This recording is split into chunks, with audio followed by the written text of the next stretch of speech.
So, dear students, welcome again in this classroom. As you know that we are discussing this respiration. जो respiration है पिछले कई दिनों से हम ये पढ़ते आ रहे हैं. उसमें हमने बहुत से सब हेडिंग्स चाहे वो इंट्रोडक्शन था वो हमने क्लियर किया. उसके बाद ग्लाइकोलिसिस, उसके बाद anaerobic respiration, alcoholic fermentation as well as lactic acid fermentation, वो हमने क्लियर किया. तो उसके बाद हमने ऑक्सीडेटिव डिकार्बोक्सिलेशन, जिसे लिंक रिएक्शन भी कहते हैं, वो भी क्लियर किया. तो उसके बाद क्रेब्स साइकिल, तो ये हमने क्लियर किया. तो आज का जो टॉपिक हमें डिस्कस करना है that is electron transport chain भी बोलते हैं, इलेक्ट्रॉन ट्रांसपोर्ट सिस्टम.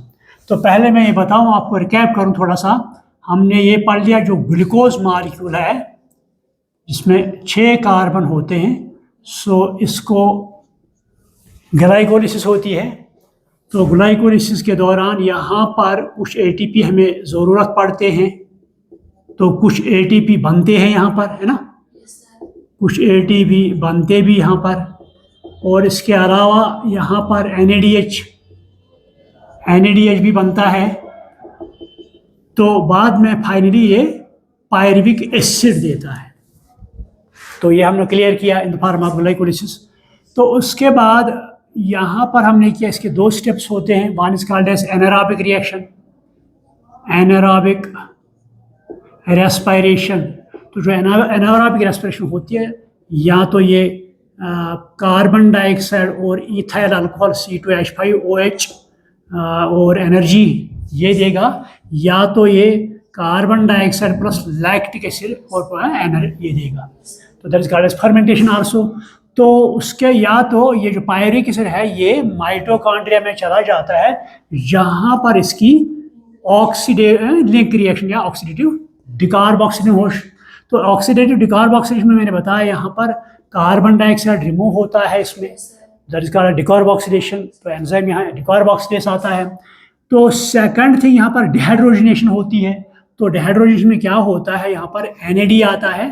तो NAD क्या देता है, NADH+H पॉजिटिव. क्लियर. और एक चीज़ यहाँ पर क्या होता है, जो ये कोएंजाइम है, कोएंजाइम वो इसके साथ ऐड होता है. मान लो ये step, this called as glycolysis. So this called as link reaction, this is called as anaerobic reaction. Clear. तो जब इसकी एरोबिक रेस्पिरेशन होगी तो ये माइटोकॉन्ड्रिया में चला जाएगा. तो कल मैंने बताया जो माइटोकॉन्ड्रिया है इसमें इनर मेम्ब्रेन और ये डबल मेम्ब्रेन स्ट्रक्चर है. तो ये पायरुविक एसिड जो फाइनली कहाँ पर माइटोकॉन्ड्रिया के मैट्रिक्स में चला जाता है, जहाँ पर इसकी लिंक रिएक्शन होती है, ऑक्सीडेटिव डिकार्बोक्सिलेशन होती है, वहाँ कार्बन डाइऑक्साइड रिमूव होता है, कोएंजाइम ऐड होता है, डिहाइड्रोजनेशन होती है. फाइनली क्या आप देता है, acetyl coenzyme, acetyl coenzyme final product देता है यहाँ पर जब इसकी लिंक रिएक्शन होती है. तो फिर अगर याद होगा, इसके बाद जो एसिटाइल कोएंजाइम है ये यहाँ पर एरोबिक रेस्पिरेशन वो होती है क्रेब्स साइकिल. यहाँ पर क्या होता है, इसकी क्रेब्स साइकिल KC. कल मैंने बताया मैट्रिक्स में होता है ये लिंक रिएक्शन. तो मैट्रिक्स के बाद ये यहाँ पर वापस आता है, जो इनर मेम्ब्रेन है माइटोकॉन्ड्रिया का, तो यहाँ पर इसका क्रेब्स साइकिल होता है. तो अगर याद होगा क्रेब्स साइकिल में जो इन आउटपुट है, एक तो यहाँ पर NADH हमें मिलता है, जो ऑक्सोलोसैक्सिनिक एसिड बनता है, वहाँ पर डिहाइड्रोजनेशन होती है, तो यहाँ पर NADH देता है.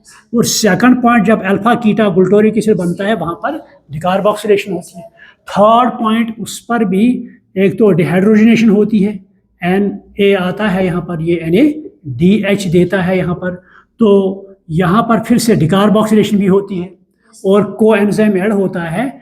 तो ये यहाँ पर और पॉइंट सक्सिनल कोएंजाइम देता है.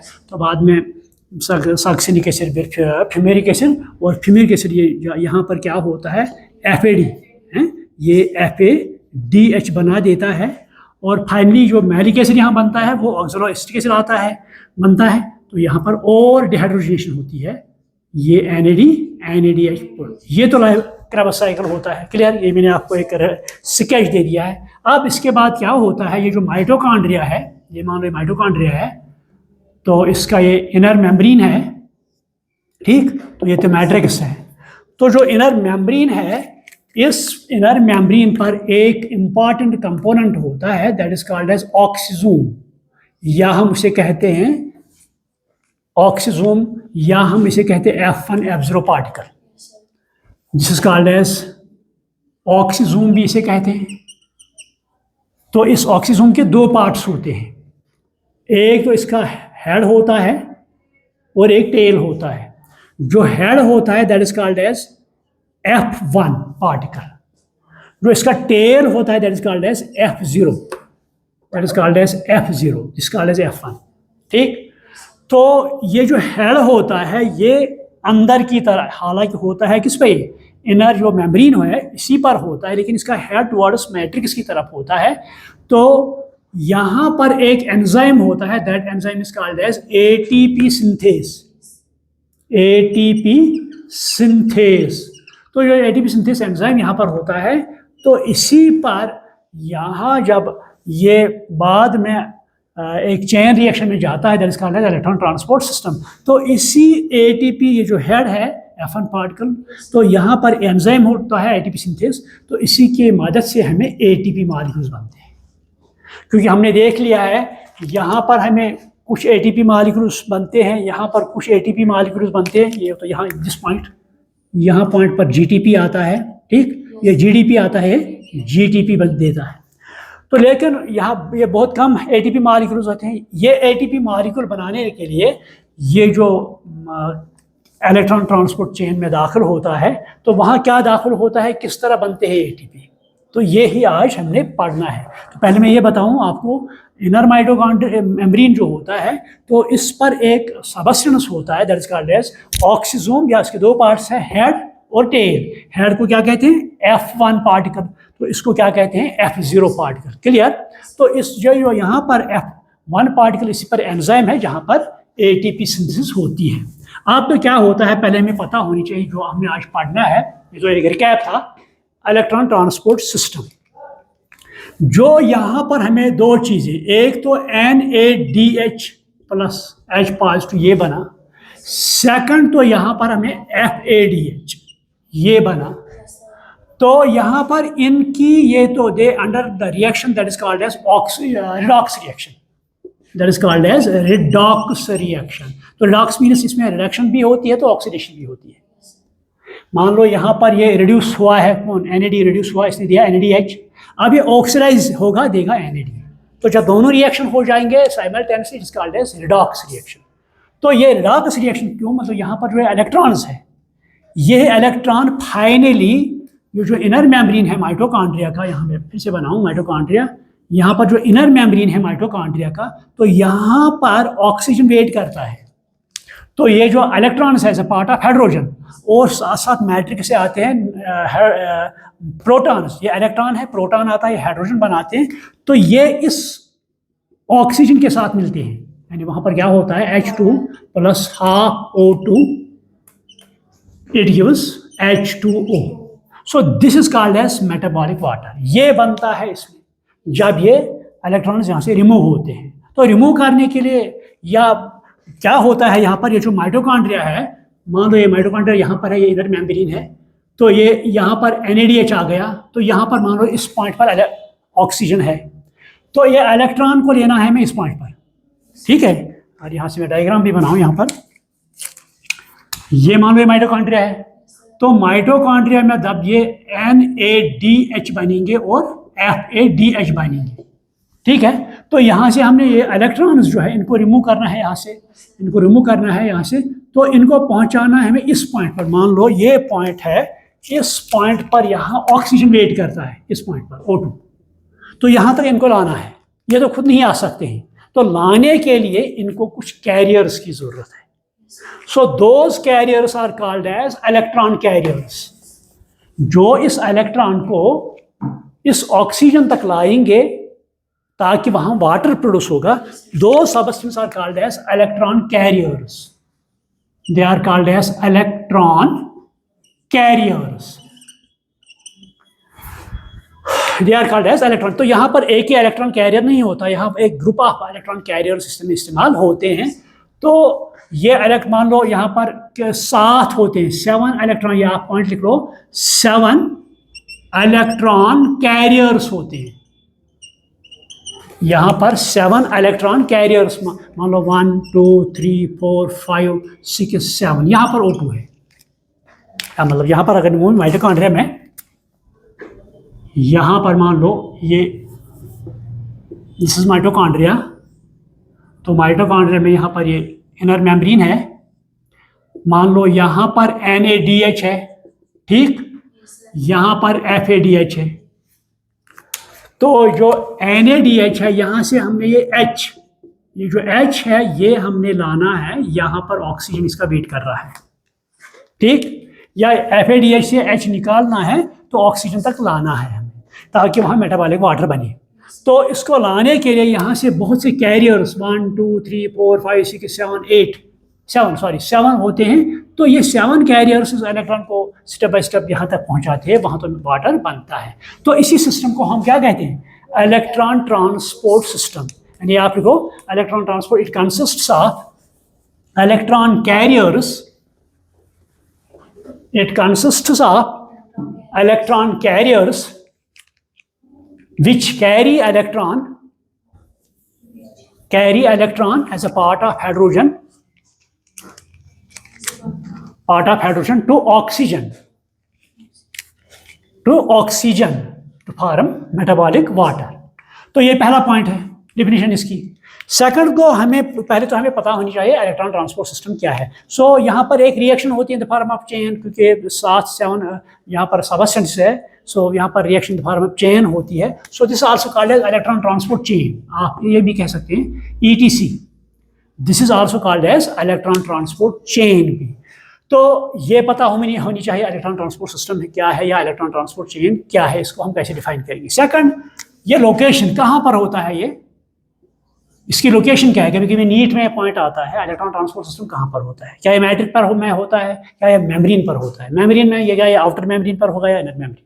फॉर एग्जांपल आपको ऑब्जेक्टिव आ गया, द इलेक्ट्रॉन ट्रांसपोर्ट चेन या electron transport system takes place in on outer membrane of mitochondria, on the inner membrane of mitochondria, in the matrix of mitochondria. None, क्या आएगा जवाब इसमें? इनर मेम्ब्रेन ऑफ माइटोकॉन्ड्रिया, क्योंकि जो यहाँ पर ये सारे के सारे सबस्टेंस है, यहाँ पर ऑक्सीजन भी है, तो सारा ये प्रोसेस इसी में होता है। क्लियर? तो लोकेशन क्या है? On inner membrane. ये भी कभी ऑब्जेक्टिव आता है, on inner membrane of mitochondria.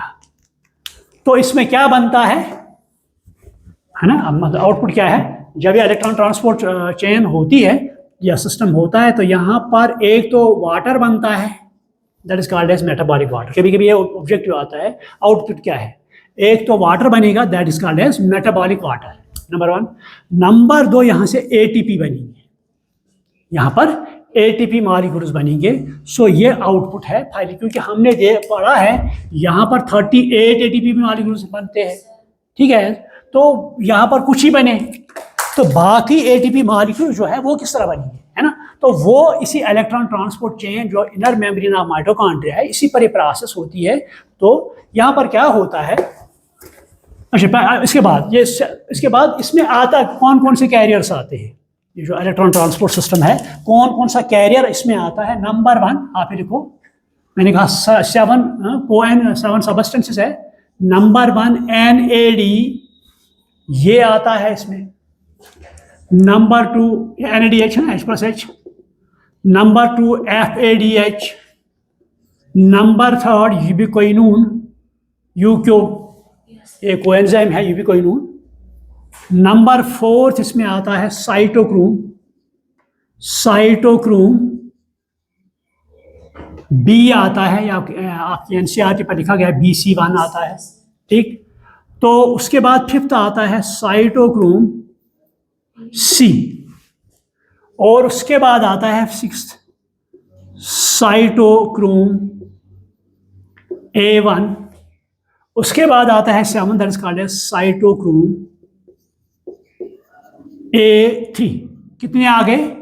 1 2 3 4 5 6 and 7। तो इसमें 7 सबस्टेंसेस, 7 कैरियर्स आते हैं, 7 कैरियर्स आते हैं जो इस इलेक्ट्रॉन को ऑक्सीजन तक पहुंचा देते हैं। तो यहाँ पर इसमें मैं बताऊँ आपको, जो ये है cytochrome C, it is the smallest coenzyme. ये पॉइंट कभी नीट में आ सकता है, it is the smallest coenzyme. तो इनमें आयरन होता है, साइटोक्रोम बी है, साइटोक्रोम सी है, इनमें आयरन होता है। लेकिन जो साइटोक्रोम ए और A3 इनमें एक तो आयरन होता है, सेकंड में कॉपर भी होता है। ये कभी कभी ऑब्जेक्टिव में आ सकता है। या तो क्वेश्चन इस तरह आएगा, which one of the chemical substance plays important role in electron transport chain. या क्वेश्चन इस तरह आ सकता है, which one of the following chemical substance plays important role in respiration. तो इसमें आयरन भी है, इसमें कॉपर भी है, और यहाँ पर जब ये लिंक रिएक्शन होती है, अगर आपको याद होगा लिंक रिएक्शन पर मैंने बताया, यहाँ पर एक chemical substance that is called as magnesium. तो मैग्नीशियम यहाँ पर इस्तेमाल होता है। सो हमें ये पता होनी चाहिए। तो लेकिन ये कॉपर इन तीन में नहीं होता है, बल्कि एक इसमें cytochrome A and cytochrome A3 में ये प्रेजेंट होते हैं। सो ये इलेक्ट्रॉन पहले डिफिनेशन हुई, उसके बाद लोकेशन कहाँ पर ये होता है, उसके बाद इसका मकसद क्या है, इसका मतलब क्या करना, एम क्या है, to produce water as well as to produce ATP। First मकसद है टू प्रोड्यूस ATP साथ साथ, क्योंकि वाटर क्यों बनता है यहाँ पर, जो इलेक्ट्रॉन्स यहाँ बनते हैं, जो प्रोटॉन्स यहाँ बनते हैं, उनको यहाँ से रिमूव करना है। तो रिमूव के लिए ऑक्सीजन की ज़रूरत पड़ती है, हालांकि ऑक्सीजन लास्ट पर आता है, तो ऑक्सीजन की ज़रूरत पड़ती है, तो इसके साथ ये कंबाइन होते हैं, तो वो वाटर बनाते हैं। तो मेन एम है टू फॉर्म ATP। क्लियर? अब किस तरह ये बनते हैं, या इनका ये जो स्कैनस होती है किस तरह होता है, यहाँ पर देखो, ये पहले आता है NADH, NAD मैं लिखूँ शॉर्ट में NAD, सेकंड में लिखूँ फिर यूबिक्विनोन, तो यहाँ पर मैं लिखूँ यहाँ पर FAD। क्लियर इस पॉइंट पर? तो यहाँ पर मैं साइटोक्रोम, पहले क्या बताया मैंने, B है यूबिक्विनोल, इसको यूबिक्विनोल भी कहते हैं, एनसीईआरटी में लिखा है यूबिक्विनोन और यूबिक्विनोल। हालांकि वहाँ पर ब्रैकेट में पहले तो बताया यूबिक्विनोन, और ब्रैकेट में लिखा है वहाँ पर यूबिक्विनोल, वो ब्रैकेट में लिखा है, solve called as ubiquinol also, but it is ubiquinone. Clear? तो उसके बाद यहाँ पर आता है साइटोक्रोम C, उसके बाद आता है हमें साइटोक्रोम A1, उसके बाद आता है यहाँ पर साइटोक्रोम A3। ये 7 आ रहे हैं इसमें। तो यहाँ पर ये NADH जो है, तो ये it is called as first complex. ये आप लिखो, कभी कभी ऑब्जेक्टिव आ सकता है, this called as first complex. ठीक? FAD जो है, और ये यूबिक्विनोन that is called as second complex. तो यहां पर ये जो साइटोक्रोम C है, this is called as third complex. नहीं sorry, cytochrome B is called as third complex, और साइटोक्रोम C ये तीनों मिला के फोर्थ कॉम्प्लेक्स बनाते हैं। या मैं अलग तरह से लिखूँ आपको, क्योंकि कभी कभी ये पूछा जाता है, इसमें 5 कॉम्प्लेक्सेस आते हैं, 5 कॉम्प्लेक्स। कॉम्प्लेक्स नंबर 1 C में शॉर्ट में, कॉम्प्लेक्स नंबर 1 इसमें क्या आता है, इसमें आता है NAD। कॉम्प्लेक्स 2 में क्या आता है, FAD, इसमें ये भी यूबिक्विनोल भी आता है FAD। और कॉम्प्लेक्स 3 में आता है साइटोक्रोम B, और जो इसके बाद कॉम्प्लेक्स 4th में आता है, इसमें ये जो C है, और within C these 2 are present, इसमें सारी के सारी एक इसमें आते हैं कॉम्प्लेक्स 4th। और जो ATP सिंथेटेस है, ATP सिंथेटेस एंजाइम जो है, ये कॉम्प्लेक्स 5th में आता है। ये 5 कॉम्प्लेक्स जो आपकी एनसीईआरटी है वहाँ लिखा गया, कॉम्प्लेक्स 1, कॉम्प्लेक्स 2, कॉम्प्लेक्स 3 एंड 4। तो फाइनली क्या आता है, ATP सिंथेस आप बोल रहे हैं, सिंथेटेस, तो एनसीईआरटी पर लिखा है सिंथेस, इसमें वही कहेंगे। तो ये 5 कॉम्प्लेक्स इसमें आते हैं। ठीक? क्या क्या? कॉम्प्लेक्स 1 इसमें NAD आता है, कॉम्प्लेक्स 2 इसमें FAD आता है, और कॉम्प्लेक्स 3 में साइटोक्रोम B आता है, कॉम्प्लेक्स 4 में cytochrome C with in this A and A3, और कॉम्प्लेक्स 5 में क्या आता है, ATP सिंथेस। देखो अब क्या होता है, यहां पर ऑक्सीजन वेट करता है इस पॉइंट पर, यहां पर O2 है हमें, तो ये इसकी पहले रिडक्शन होगी, जब इसकी रिडक्शन होगी ये क्या देगा, NADH plus H positive. Clear? ये भी क्विनोन है, इसकी भी रिडक्शन होगी, यहां पर क्विनोन है, यहां पर UQH देगा, ठीक है, यहां पर ऐसे में ऐसे क्योंकि रिवर्सिबल है, यहां पर ये जो साइटोक्रोम है इसमें आयरन होता है, तो आयरन को डिनोट करने के लिए हम Fe लिखते हैं। तो Fe पहले मान लो यहाँ ऑक्सीडेशन होती है तो यहाँ प्लस प्लस लिखेंगे, 2+। जब इसकी रिडक्शन होती है और एक इलेक्ट्रॉन लॉस होता है यहाँ पर, तो यहाँ पर क्या बनेगा, Fe3। सॉरी, यहाँ पर ऑक्सीडेशन होगी यहाँ पर, तो और एक इलेक्ट्रॉन यहाँ पर लॉस होगा, तो ये देगा Fe3+, ठीक, इस पॉइंट पर। तो इसी तरह यहाँ ये भी, इसमें भी आयरन होता है, तीनों चारों में आयरन होता है, यहाँ भी आयरन, यहाँ भी आयरन, यहाँ भी आयरन, और इस पर भी आयरन को यहाँ पर 2+ लिखेंगे, यहाँ पर 3+ लिखेंगे, ऑक्सीडेशन रिडक्शन, यहाँ पर भी 2+ लिखेंगे, यहाँ पर भी, ठीक है। जब इलेक्ट्रॉन और गेन होगा या और लॉस होगा, यहाँ पर 3 इलेक्ट्रॉन लॉस होते हैं, तो यहाँ पर 2 इसकी या यहाँ मैं यहाँ से इस तरह लिखूँ मैं, Fe2+, 2++, यहाँ Fe3+, ठीक है। तो इसी तरह यहाँ भी होगा रिडक्शन, यहाँ भी, क्योंकि यहाँ 2 रिएक्शंस होते हैं, वन इज कॉल्ड एज, यहाँ पर ऑक्सीडेशन भी होती है, तो ऑक्सीडेशन में क्या होगा, इसमें यहाँ पर इलेक्ट्रॉन रिमूव होगा ऑक्सीजन, ठीक है, और यहाँ पर रिडक्शन होगी तो इलेक्ट्रॉन ऐड होगा, और यहाँ पर इलेक्ट्रॉन रिमूव होगा, ऑक्सीडेशन होगी, ऐड होगा, रिडक्शन होगी, यहाँ पर सेम ऑल द स्टेप्स में। So that reaction is called as redox reaction, उसको हम कहते हैं रिडॉक्स रिएक्शन, जिसमें रिडक्शन भी होगी, तो रिडक्शन में क्या होगा, इलेक्ट्रॉन ऐड होगा, ऑक्सीडेशन में क्या होगा, इलेक्ट्रॉन रिमूव होगा। तो यहाँ पर जब इलेक्ट्रॉन ऐड होगा, यहाँ पर ++2, यहाँ मैं रिडक्शन तो नीचे लिखेंगे, यहाँ पर ++, यहाँ पर 3+ लिखेंगे हम, क्योंकि 3+ में इसमें एक इलेक्ट्रॉन रिमूव हुआ, यहाँ पर ऑक्सीडेशन हुई, यहाँ पर रिडक्शन, यहाँ पर करेक्ट कर लो, ये ऊपर 3 लिखेंगे, नीचे लिखेंगे 2, नीचे 2 लिखिए, ठीक है, क्योंकि यहाँ पर 3 इलेक्ट्रॉन इसमें होता है रिमूव, यहाँ पर ऐड होता है, रिडक्शन और ऑक्सीडेशन होती है।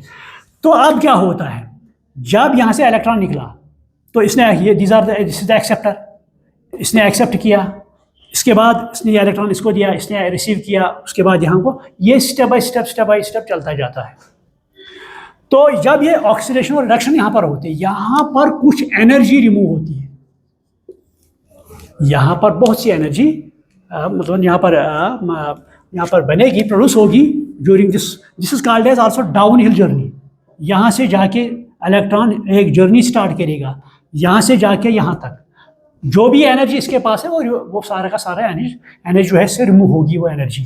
सो that is called as downhill journey, या आप लिखो डाउन हिल जर्नी। ये जो इलेक्ट्रॉन है यहाँ पर क्या करेगा, ये डाउन हिल जर्नी, यानी वाई डाउन हिल जर्नी, क्योंकि ये इसमें पहले जब रिडक्शन होती है बहुत एनर्जी होती है, अब तो इसको एनर्जी लूज करना है, तो ये डाउन हिल जर्नी कहलाया जाता है। तो इसके बाद क्या होता है, ये इलेक्ट्रॉन यहाँ आया, फिर यहाँ आया, फिर यहाँ आया, फिर यहाँ, लास्ट पे किसके साथ मिलेगा, ये ऑक्सीजन के साथ। ये तो हाइड्रोजन है, लेकिन इसको प्रोटॉन की भी जरूरत है, क्योंकि जब यहाँ इलेक्ट्रॉन निकला तो इलेक्ट्रॉन किस पर, ये मतलब यहाँ पर था NAD, इसको रिडक्शन हुई तो ये बना NADH, इलेक्ट्रॉन इसको ऐड हुआ, प्रोटॉन कहाँ गया, क्योंकि हाइड्रोजन जो है दैट इज 1 इलेक्ट्रॉन 1 प्रोटॉन, तो इलेक्ट्रॉन इसके साथ ऐड हुआ, प्रोटॉन कहाँ जाएगा, प्रोटॉन जाएगा मैट्रिक्स में, यहाँ पर मैट्रिक्स है, तो मैट्रिक्स में प्रोटॉन्स जमा होंगे, क्योंकि जब इलेक्ट्रॉन यहाँ आया प्रोटॉन कहाँ चढ़ेगा, क्योंकि एक तो हाइड्रोजन है, हाइड्रोजन में 1 इलेक्ट्रॉन 1 प्रोटॉन है, जब 1 इलेक्ट्रॉन 1 प्रोटॉन आएगा वो हाइड्रोजन बनाएगा। आपको समझ में आता कि नहीं आता? तो इलेक्ट्रॉन अब ये जर्नी स्टार्ट करेगा, लेकिन प्रोटॉन कहाँ जाएगा, प्रोटॉन आएगा मैट्रिक्स में, ये जो मैट्रिक्स में इसमें प्रोटॉन जमा होंगे, तो यहाँ प्रोटॉन की कंसंट्रेशन जो है ये इंक्रीज होगा, लेकिन यहाँ पर क्या होगा, डिक्रीज। अगर मेम्ब्रेन पर इसमें प्रोटॉन का नंबर या प्रोटॉन की कंसंट्रेशन है वो कम होगी, मैट्रिक्स में क्या होगा, बहुत ज़्यादा। तो this is called as proton gradient. Proton gradient, gradient means difference. देखो मेम्ब्रेन पर कम है, मैट्रिक्स में ज़्यादा है। जब एक साइड में किसी चीज़ मतलब ज़्यादा हो, वही चीज़ दूसरे साइड पर कम हो, that is called age difference है यहाँ पर। सो उस डिफरेंस को हम कहते हैं ग्रेडियंट। तो यहाँ पर किन की ग्रेडियंट है, प्रोटॉन की, इसलिए हम इनको कहते हैं प्रोटॉन ग्रेडियंट। क्लियर। तो ये इलेक्ट्रॉन यहाँ से आया, फिर यहाँ से, फिर यहाँ, फिर यहाँ पहुंचा कहाँ, यहाँ पर। अब तो प्रोटॉन कहाँ से आएगा, मैट्रिक्स से आएगा प्रोटॉन। क्लियर। जो मैट्रिक्स है यहाँ से प्रोटॉन आएगा, तो प्रोटॉन और इलेक्ट्रॉन कंबाइन होगा, वो क्या देगा, हाइड्रोजन H2। और H2 और ऑक्सीजन मिलेंगे तो ये क्या बनेगा, H2। So this is called as metabolic water. तभी तो हम लिखते हैं रिएक्शन में यहाँ पर, और हम देखेंगे यहाँ पर C6H12O6 प्लस O2 जो CO2 प्लस H2O, ये दो 6 बनते हैं, ये भी 6 बनते हैं। तो ये 6 कार्बन डाइऑक्साइड वहाँ बने। तो अब हमने बनानी है वाटर 6। तो यहाँ पर वो वाटर बन गया, मेटाबॉलिक वाटर, तो यहाँ हमने यहाँ हासिल किया। अब तो क्या चाहे हमें, ATP। तो ये इलेक्ट्रॉन जो है जब ये इसको रिड्यूस करता है, फिर इसको वहाँ से चला जाता है तो वो ऑक्सीडाइज होता है। जब ये अपनी जर्नी कंप्लीट करता है तो ड्यूरिंग जर्नी कुछ एनर्जी ऐसी है वो ADP और इनऑर्गेनिक फास्फेट को मिलाने में रोल प्ले करती है। तो वो क्या देगा, ATP। तो यहाँ क्या बने हैं ना, ATP। सो इस ATP में एनर्जी स्टोर होगी। अब तो देखना है वो कहाँ पर बने। ये तो देखा गया एक तो इस पॉइंट पर, पहला पॉइंट है बिटवीन NAD एंड यूबिक्विनोन। यहाँ पर आएगा ADP प्लस इनऑर्गेनिक फास्फेट, ये क्या देगा, ATP इस पॉइंट पर। तो सेकंड पॉइंट पर जो है यहाँ, अब मैंने लिखा पर यहाँ पर FAD, वो यूबिक्विनोन के साथ मिलता है, वो जो यूबिक्विनोन है इसके साथ मिलता है वो।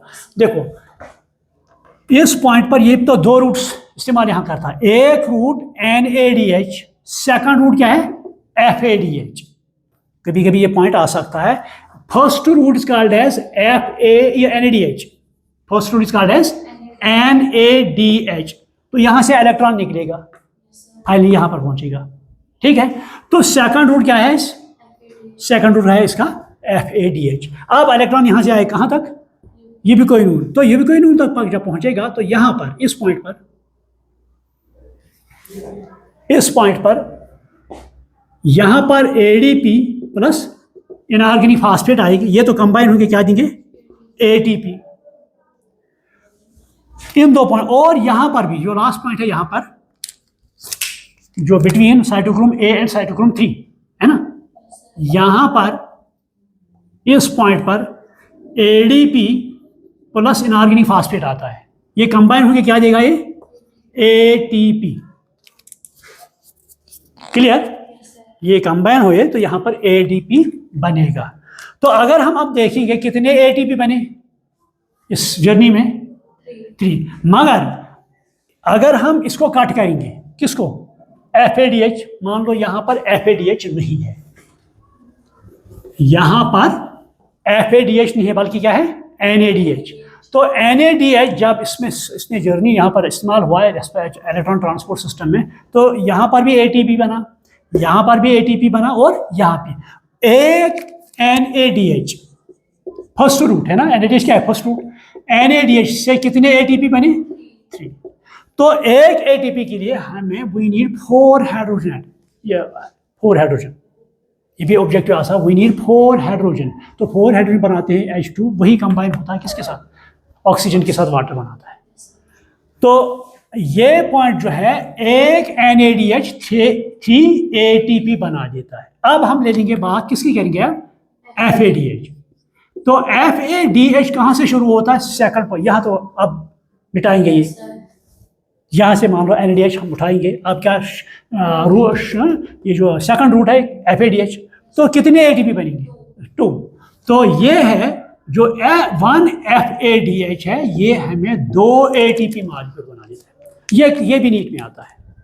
तो यानी कि अगर एक NADH इस इलेक्ट्रॉन ट्रांसपोर्ट में अपना चक्कर करेगा तो इस जर्नी में कितने एटीपी मॉलिक्यूल्स बनेंगे, दैट इज 3। अगर अब रूट सेकंड हम ले लेंगे, वहाँ तो FADH है एज एन इलेक्ट्रॉन ये डोनर, क्योंकि इलेक्ट्रॉन डोनर है, दीज आर इलेक्ट्रॉन रिसीवर्स और एक्सेप्टर्स, तो फिर कितने बने ATP, 2 हमें ATP बने। तो इस तरह हमें ये जो इलेक्ट्रॉन ट्रांसपोर्ट चेन है यहाँ पर, हमें ये ATP मॉलिक्यूल भी बनते हैं और ये वाटर मॉलिक्यूल भी बनता है। So this is called as electron transport chain. मगर ये जब होता है, यहाँ पर देखो, यहाँ पर ये देखना है, एक तो glycolysis, second link reaction, third Krebs cycle और फोर्थ क्या है, इलेक्ट्रॉन ट्रांसपोर्ट। तो पहले मैंने कहा जो ग्लाइकोलिसिस है ये साइटोप्लाज्म में होती है, साइटोसॉल में होता है।